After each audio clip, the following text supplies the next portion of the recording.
نحمد و نصلی علی رسولہ الکریم بسم اللہ الرحمن الرحیم۔ آج میں حضرت بلال حبشی رضی اللہ تعالی عنہ کا اسلام میں داخل ہونا اور تکلیفیں برداشت کرنا کا واقعہ بیان کروں گی۔ حضرت بلال حبشی رضی اللہ تعالی عنہ ایک مشہور صحابی ہیں جو مسجد نبوی کے ہمیشہ مؤذن رہے۔ شروع میں ایک کافر کے غلام تھے، اسلام لے آئے جس کی وجہ سے طرح طرح کی تکلیفیں برداشت کرنا پڑی۔ امیہ بن خلف جو مسلمانوں کا سخت دشمن تھا، ان کو سخت گرمی میں دوپہر کے وقت تپتی ہوئی ریت پر سیدھا لٹا کر ان کے سینے پر پتھر کی چٹان رکھ دیتا تھا تاکہ وہ حرکت نہ کر سکیں، اور کہتا تھا کہ یہاں اس حال میں مر جاؤ گے، اگر زندگی چاہتے ہو تو اسلام سے ہٹ جاؤ۔ مگر وہ اس حالت میں بھی احد احد کہتے، یعنی اللہ ایک ہے۔ رات کو زنجیروں میں باندھ کر کوڑے لگاتے اور اگلے دن ان زخموں کو گرم زمین پر ڈال کر اور زیادہ زخمی کیا جاتا تاکہ بے قرار ہو کر اسلام سے پھر جائیں یا تڑپ تڑپ کر مر جائیں۔ عذاب دینے والے اکتا جاتے، کبھی ابو جہل کا نمبر آتا، کبھی امیہ بن خلف کا، کبھی اوروں کا، اور ہر شخص اس کی کوشش کرتا کہ تکلیف دینے میں دوسرے سے بڑھ جاؤں۔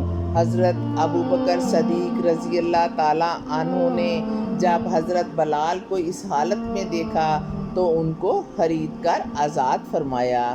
چونکہ عرب کے لوگ بت پرست تھے اور اپنے بتوں کو معبود سمجھتے تھے، مگر ان کے مقابلے میں اسلام کی تعلیم توحید کی تھی، جس کی وجہ سے حضرت بلال رضی اللہ تعالیٰ عنہ کی زبان پر ایک ہی ورد تھا کہ اللہ ایک ہے، اللہ ایک ہے۔ یہی وجہ ہے کہ حضرت بلال رضی اللہ تعالیٰ عنہ کو طرح طرح کی تکلیفیں برداشت کرنا پڑی۔ سخت سے سخت تکلیفیں پہنچائی جاتی تھی، مکہ کے لڑکوں کے حوالے کر دیا جاتا تاکہ ان کو گلی کوچوں میں لے کر پھریں، اور یہ تھے کہ ایک ہی ایک کی رٹ لگائے ہوئے تھے۔ اس کا یہ صلہ ملا کہ حضور اکرم صلی اللہ علیہ وآلہ وسلم کے دربار میں مؤذن بنے، اور سفر ہجر میں ہمیشہ اذان کی خدمت ان کے سپرد ہوئی۔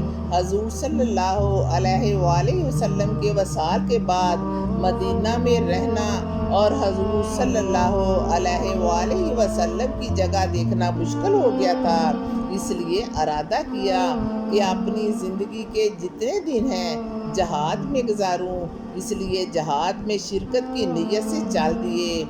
ایک عرصہ تک مدینہ منورہ لوٹ کر نہ آئے۔ ایک مرتبہ حضور صلی اللہ علیہ وآلہ وسلم کی خواب میں زیارت کی۔ حضور صلی اللہ علیہ وآلہ وسلم نے فرمایا، بلال یہ کیا ظلم ہے، ہمارے پاس کبھی نہیں آتے؟ تو آنکھ کھلنے پر مدینہ منورہ حاضر ہوئے۔ حضرت حسن حسین رضی اللہ تعالیٰ عنہ نے اذان کی فرمائش کی۔ لاڈروں کی فرمائش ایسی نہیں تھی کہ انکار کی گنجائش ہوتی۔ اذان کہنا شروع کی اور مدینہ میں حضور صلی اللہ علیہ وآلہ وسلم کے زمانے کی اذان کانوں میں پڑھ کر کہرام مچ گیا۔ عورتیں تک روتی ہوئی گھروں سے نکل آئیں۔ چند روز قیام کے بعد واپس چلے گئے اور 20 ہجری کے قریب دمشق میں وفات پا گئے۔